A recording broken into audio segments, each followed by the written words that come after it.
ಇನ್ನು ಮುಂದೆ ನಿಮ್ಮ ನೆಚ್ಚಿನ ಧಾರಾವಾಹಿಗಳ ಫುಲ್ ಎಪಿಸೋಡ್ಗಳು ಸನ್ ನೆಕ್ಸ್ಟ್ ಆಪ್ನಲ್ಲಿ ಮಾತ್ರ. ಸೂರ್ಯ ಚಕ್ರೇಶ್ವರಿ ತಾಯಿ, ನಮ್ಮಿಂದ ಏನಾದ್ರು ಅಪರಾಧ ಆಗಿದ್ರೆ ದಯವಿಟ್ಟು ಕ್ಷಮಿಸ್ಬಿಡಮ್ಮ.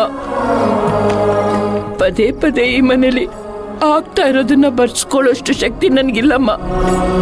ಈ ಮನೇಲಿ ಎಷ್ಟು ಸಂಭ್ರಮ ಇತ್ತು, ವಿಶೇಷ ನಡೀತಿತ್ತು, ಈಗೆಲ್ಲ ಹಾಳಾಗೋಗಿದೆ ತಾಯಿ.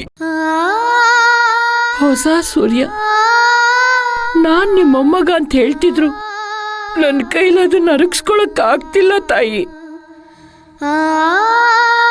ನನ್ನ ಮನಸ್ಸು ಅವನ್ನ ದೂರ ಮಾಡ್ಕೊಳಕ್ ಒಪ್ತಾ ಇಲ್ಲ ತಾಯಿ. ಕಣ್ಣು ಗೊತ್ತಾಗದೆ ಇರೋದು ಕರಳಿಗೆ ಗೊತ್ತಾಗತ್ತೆ ಅಂತ ಹೇಳ್ತಾರೆ.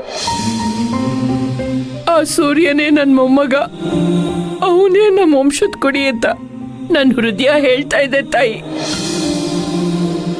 ಹಾಗೊಂದು ವೇಳೆ ನಿಜವಾಗ್ಲೂ ನಮ್ಮ ಸೂರ್ಯನೇ ಆಗಿದ್ರೆ ಹೇಗಾದ್ರೂ ಅವನ್ನ ಈ ಮನೆಗೆ ವಾಪಸ್ ಬರೋ ಹಾಗೆ ಮಾಡು ತಾಯಿ.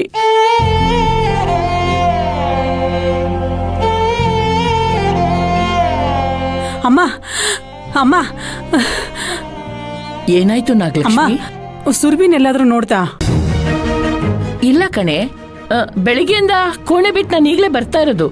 ನನ್ಗೆಲ್ಲೂ ಕಾಣಿಸ್ಲಿಲ್ಲ. ಇಲ್ಲೇ ಎಲ್ಲೋ ಇರ್ಬೇಕು, ಇರ್ತಾಳೆ ನೋಡು. ಇಲ್ಲಮ್ಮ, ಅವಳೆಲ್ಲೂ ಕಾಣಿಸ್ತಿಲ್ಲ. ಅಜ್ಜಿ, ಸುಬ್ಬಿ ಹಿತ್ಲಲ್ಲಿ ತೋಟದಲ್ಲಿ ಎಲ್ಲೂ ಇಲ್ಲ.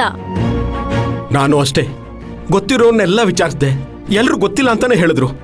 ಸಾಲದಕ್ಕೆ ಬಸ್ ಸ್ಟ್ಯಾಂಡು, ದೇವಸ್ಥಾನ ಎಲ್ಲ ಕಡೆ ಹುಡುಕಾಡ್ದೆ, ಎಲ್ಲೂ ಕಾಣ್ತಿಲ್ಲ ಅವಳು. ಯಾಕೆಲ್ರು ಗಾಬರಿ ಆಗ್ತಾ ಇದ್ದೀರಾ? ಬರ್ತಾಳೆ ಬಿಡಿ. ಅಮ್ಮ, ಬರ್ತಾಳೆ ಅನ್ನೋದಕ್ಕೆ ಅವಳು ಎಲ್ಲಿ ಹೋಗಿದ್ದಾಳೆ ಅನ್ನೋದು ಗೊತ್ತಾಗ್ಬೇಕಲ್ಲಮ್ಮ. ಯಾರಿಗೂ ಹೇಳ್ದೆ ಕೇಳದೆ ದಿಢೀರಂತ ನಾಪತ್ತೆ ಆಗ್ಬಿಟ್ಟಿದ್ದಾಳೆ. ಬೆಳಿಗ್ಗೆಯಿಂದ ನಾನು ಹುಡುಕ್ತಾನೆ ಇದ್ದೀನಿ, ಎಲ್ಲೂ ಸಿಗ್ತಾ ಇಲ್ಲ. ಅವಳು ನಿನ್ನ ಎಲ್ಲ ತುಂಬಾ ಬೇಜಾರಲ್ಲಿದ್ಲು, ಮದ್ವೆ ಟೆನ್ಷನ್ ಬೇರೆ.